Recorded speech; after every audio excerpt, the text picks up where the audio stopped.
오늘의 말씀은 요한복음 1장 19절부터 28절까지 말씀입니다. 유대인들이 예루살렘에서 제사장들과 레위인들을 요한에게 보내어 내가 누구냐 물을 때에 요한의 증언이 이러하니라. 요한이 드러내어 말하고 숨기지 아니하니 드러내어 하는 말이 나는 그리스도가 아니라 한데, 또 묻되 그러면 누구냐? 내가 엘리야냐? 이르되 나는 아니라. 또 묻되 내가 그 선지자냐?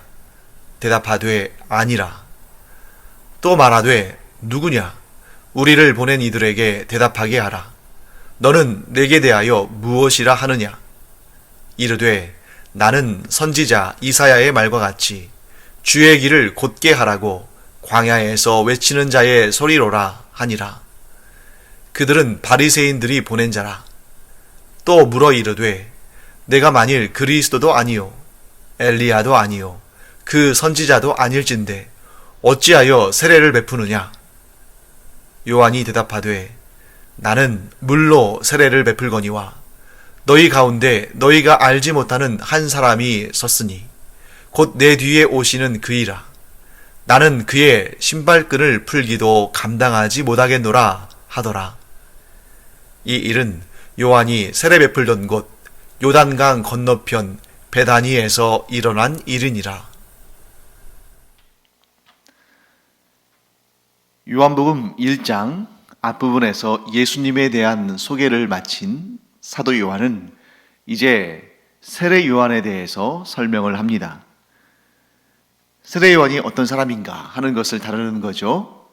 유대인들이 자신들의 종교 지도자들인 제사장들과 레위인들을 세례 요한에게 보내서 이렇게 질문하게 했습니다. 네가 누구냐? 자, 유대의 종교 지도자들이 유대인들을 대표해서 세례 요한을 찾아가서 당신이 누굽니까? 하고 질문을 한 것입니다.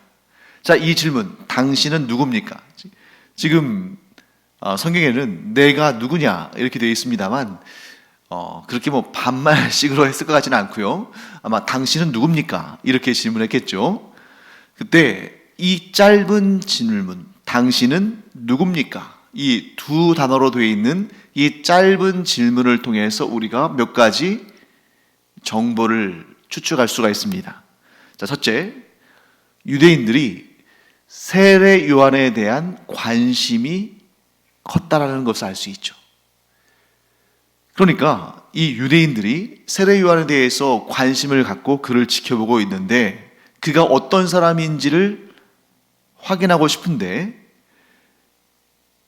그들을 대표해서 그래도 그에 대해서 좀 파악할 수 있는 그와의 이 세례 요한과의 대화를 통해서 그가 어떤 사람인지를 어느 정도 간파할 수 있는 그런 사람들을 보내서 물은 것입니다. 궁금하거든요. 그가 어떤 사람인지.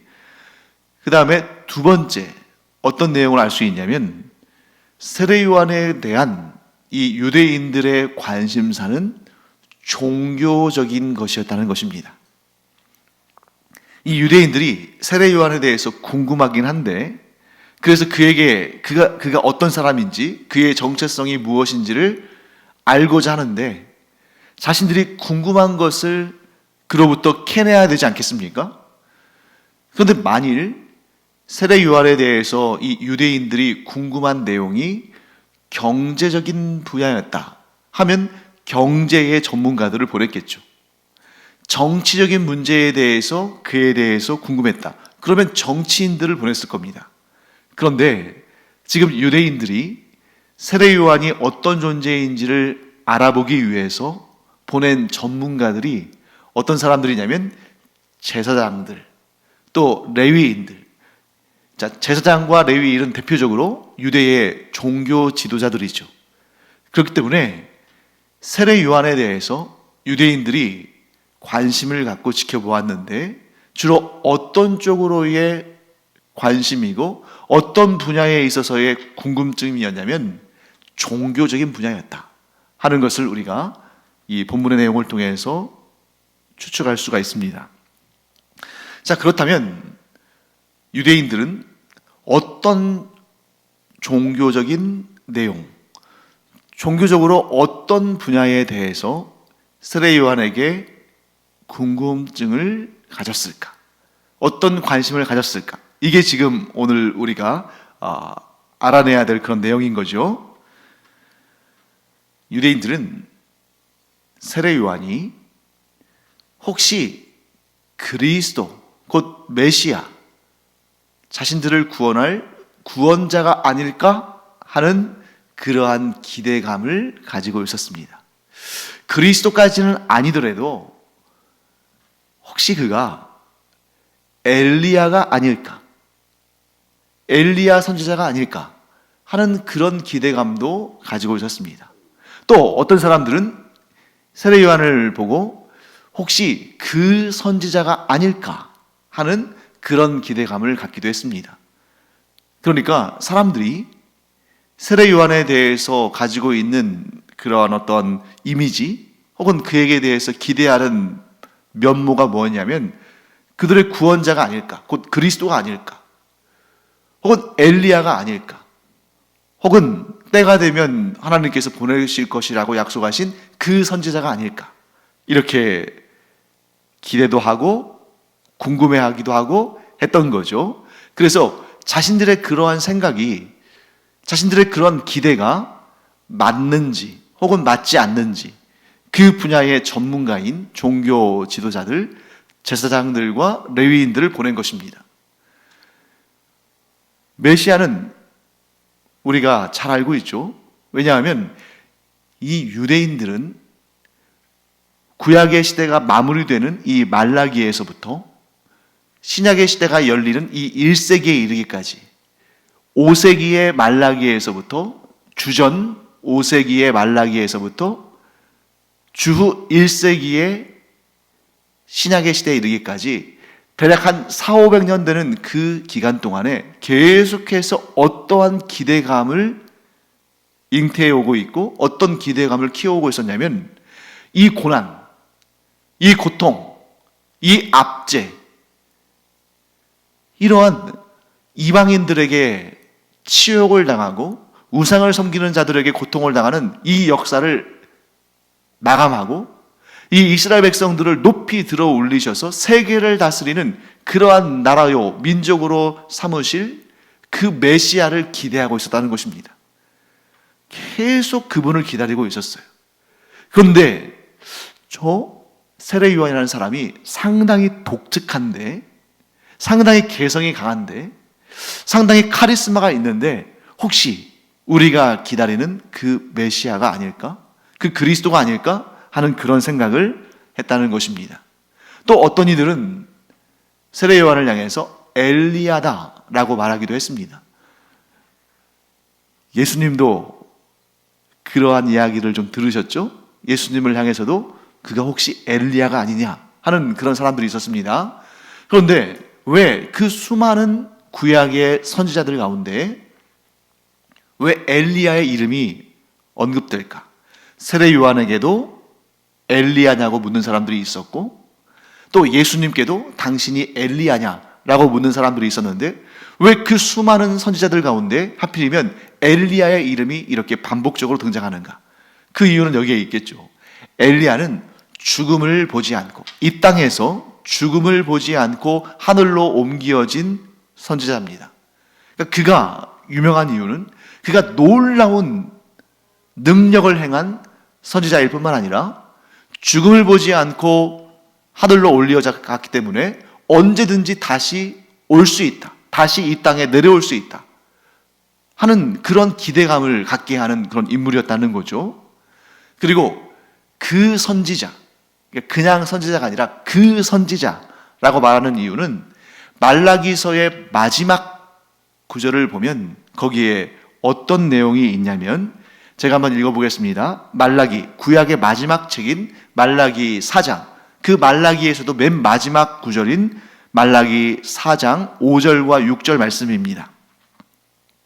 보라, 여호와의 크고 두려운 날이 이르기 전에 내가 선지자 엘리야를 너희에게 보내리니 그가 아버지의 마음을 자녀에게로 돌이키게 하고 자녀들의 마음을 그들의 아버지에게로 돌이키게 하리라. 돌이키지 아니하면 두렵건대 내가 와서 저주로 그 땅을 칠까 하노라 하시니라. 자, 이 말씀, 구약 성경이 이 말씀으로 끝이 납니다. 그러니까 이 말씀으로 끝이 나기 때문에 구약 성경만을 하나님의 말씀으로 여기는 유대인들, 이 유대교인들은 이 소망을 가지고 사는 거예요. 분명히 여호와의 두려운 날, 곧 여호와 하나님께서 온 세상을 심판하실 날이 이를 텐데, 그때에 하나님께서 엘리야를 보내실 것이다.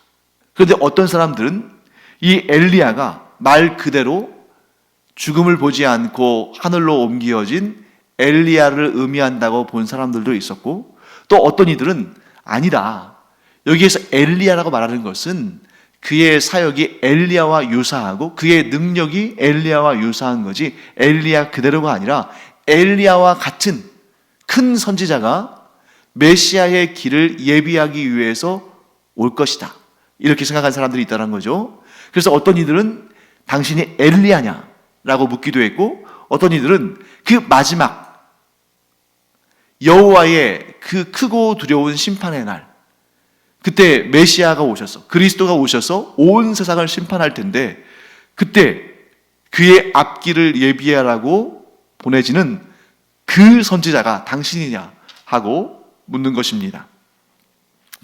자, 그렇다면 왜 유대인들은 세례 요한을 그리스도 혹은 엘리야 혹은 그 선지자일 수도 있겠다라고 생각을 했을까 하는 그런 부분이 있겠죠.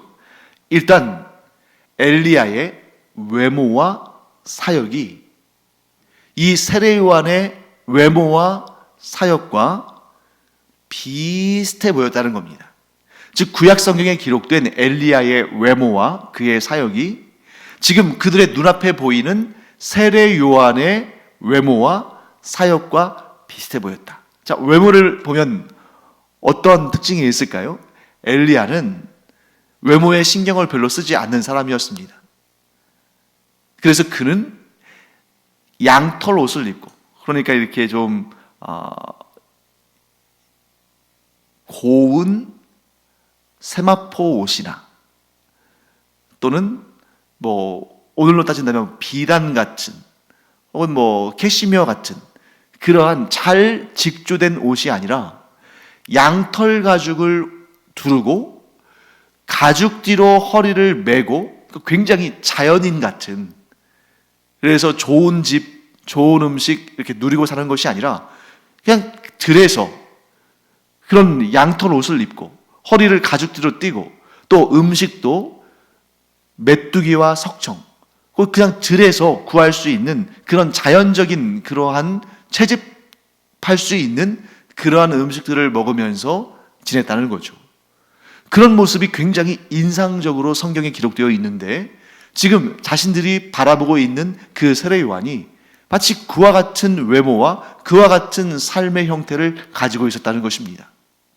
또한 엘리야의 사역은 엘리야가 사역하던 그 당대는 그 유명한 우상을 섬기는 아합 왕, 또 그를 미혹한 이세벨, 그 당대가 가장 영적으로 타락하고 바알신을 섬기면서 하나님을 버리는 그런 시대 아니었습니까? 그때 엘리야가 하나님을 향한 열심히 특심해서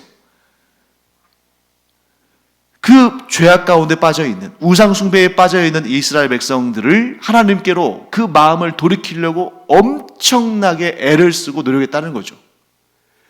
지금 세례 요한의 사역 가운데 어떤 사역이 있습니까? 세례라는 사역이 있죠. 그 요한의 사역의 핵심이 세례였기 때문에 그 이름에다가 세례를 붙여서 세례 요한이 됐습니다.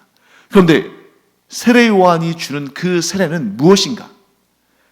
세례 요한이 주는 세례는 오늘날 우리가 받는 세례와는 다른 것입니다.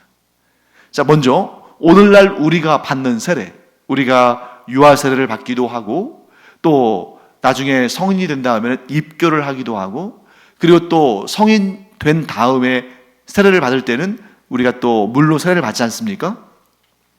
우리가 받는 세례는 어떤 의미가 있냐면, 내가 예수 그리스도의 그 십자가의 구원의 역사를 통해서 그 십자가의 보혈로 죄 씻음을 받았습니다. 그리고 나는 이제 성삼위일체 하나님, 곧 성부와 성자와 성령 하나님을 믿고 따르는 그러한 성도의 삶을 살겠습니다 하는 것을 공식적으로 교회 공동체 앞에서 선포하는 그런 예식입니다. 곧 믿음의 예식인 거죠.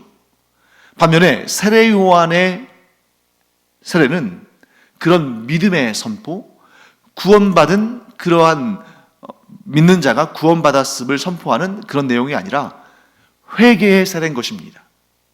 그래서 나는 물로 세례를 주거니와 할 때 이 물로 세례를 준다는 것은 나는 회개의 세례를 주지만 그분은 불과 성령으로 세례를 준다. 그것은 뭐냐면 믿음으로 이르는 구원, 성령의 놀라운 역사를 통해서 얻게 되는 구원의 세례를 그가 주실 것이다. 이렇게 말씀하시는 거죠. 그런 말씀을 의미하는 겁니다. 그렇기 때문에 세례 요한의 세례는 예수님께서 우리에게 주시는 세례와는 다른 세례입니다. 죄 사함을 통해서 하나님께로 돌이켜라. 너희가 지금 하나님으로부터 떨어져 나갔는데 그 죄로 말미암아 하나님으로부터 멀어졌는데 이제 죄를 회개하는, 죄를 씻는다는 이런 상징적인 의미를 갖는 이 세례를 받음으로 너희가 죄로부터 돌이켜서 하나님께로 돌아가라.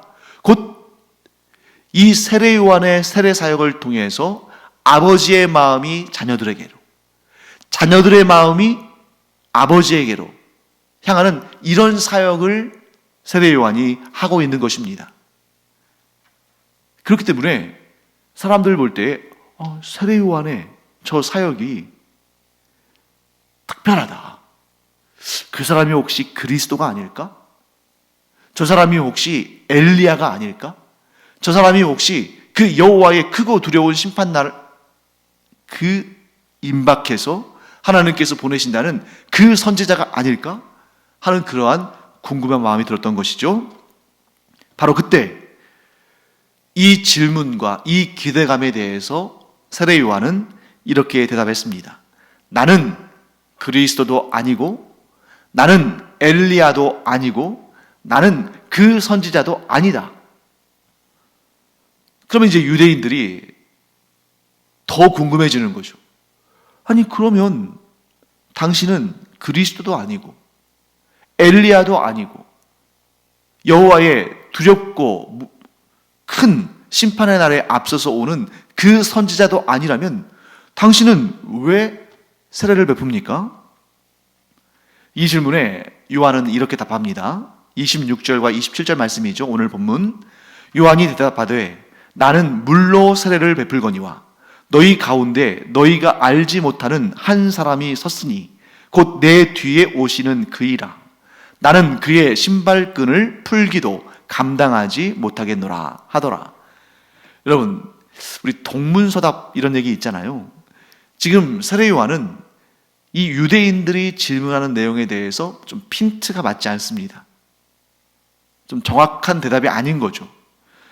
자, 이 유대인들이, 이 제사장들과 레위인들이 그러면 당신이 그리스도도 아니고 엘리야도 아니고 그 선지자도 아니라면 왜 세례를 줍니까? 하면 거기에 대해서는 정확한 답이라면 세례 요한은 나는 이스라엘 백성들이 죄로부터 돌이켜서 하나님께로 돌아가도록 죄를 회개하도록 이렇게 세례를 주고 있습니다. 이렇게 대답해야 맞는 건데 세례 요한은 그렇게 대답하지 않고 뭐라고 하냐면 나는 물로 세례 주지만 너희 가운데 너희가 알지 못하는 한 분이 계시는데 그분은 바로 내 뒤에 오시는 분이시다. 그런데 나는 그분의 신발끈조차도 풀기를 감당하지 못한다. 즉 나는 그에 비하면 아무것도 아닌 사람이다. 나는 그의 종이 되기도 모자란 사람이다. 부족한 사람이다. 이렇게 얘기를 하고 있는 것입니다. 자, 왜 이렇게 앞뒤가 맞지 않는 대답을 하냐면 세례 요한의 사명, 세례 요한의 해야 할 일, 세례 요한이 무엇으로 부르심을 받고 무슨 일을 해야 하는지를 그가 명확히 알고 있었다는 것입니다. 세례 요한은 자신이 능력을 베풀 그리스도나 엘리야나 그 선지자가 아니라 오실 메시아, 곧 그리스도 예수를 알리기 위해서, 그의 길을 열기 위해서, 그의 길을 평탄하게 하고 곧게 하기 위해서 일하는 사람으로 부르심을 받았다는 것을 그는 알고 있었던 것입니다. 그래서 이 세례 요한의 사역은 참 하나님께서 그에게 맡기신 사역이었고, 또한 세례 요한의 그 세례의 사역은 예수님께 칭찬을 받은 사역입니다. 왜냐하면 그는 부르심을 받은 그 사역에 충성을 다했기 때문이죠. 자, 여기에서 우리가 세례 요한이 하나님께 존귀하게 쓰임을 받은 이유에 대해서 알아보게 됩니다.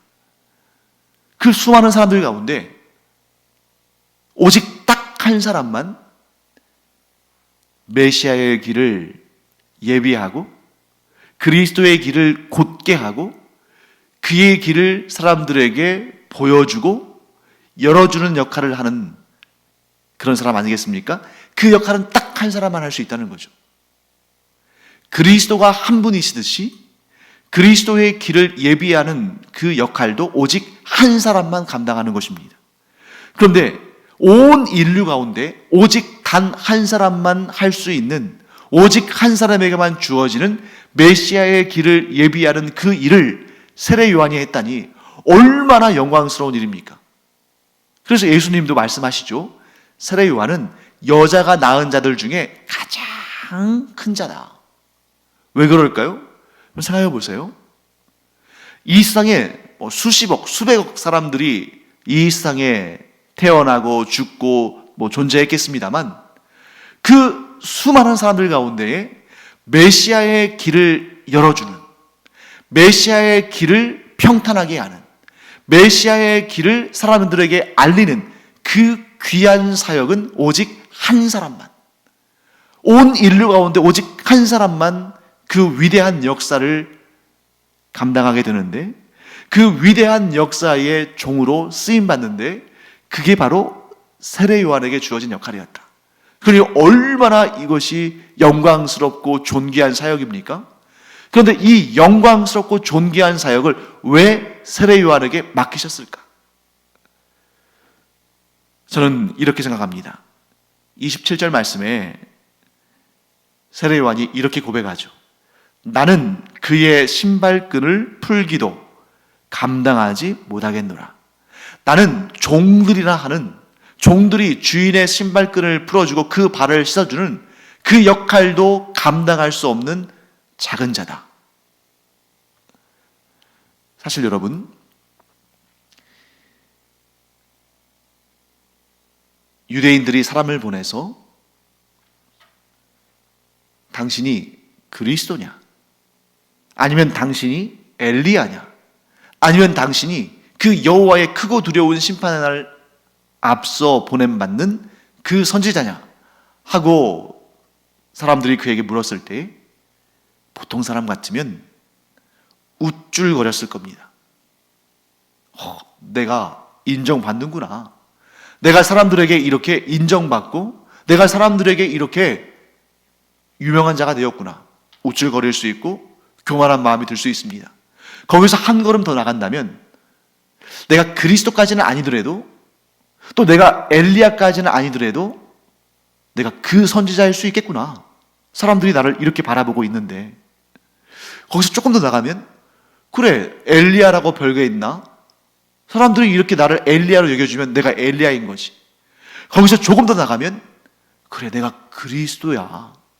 내가 그리스도라서 하나님께서 나를 이 세상에 보내셔서 이 유대민족을, 이 나라와 이 민족을 구원하라고 나를 이 땅에 보내신 거야. 그리스도가 다른 게 있나? 하나님이 보내시면 또 이 역할을 맡기시면 그리스도지. 그런 마음이 들 수 있다는 것입니다. 그런데 세례 요한은 아주 정직했습니다.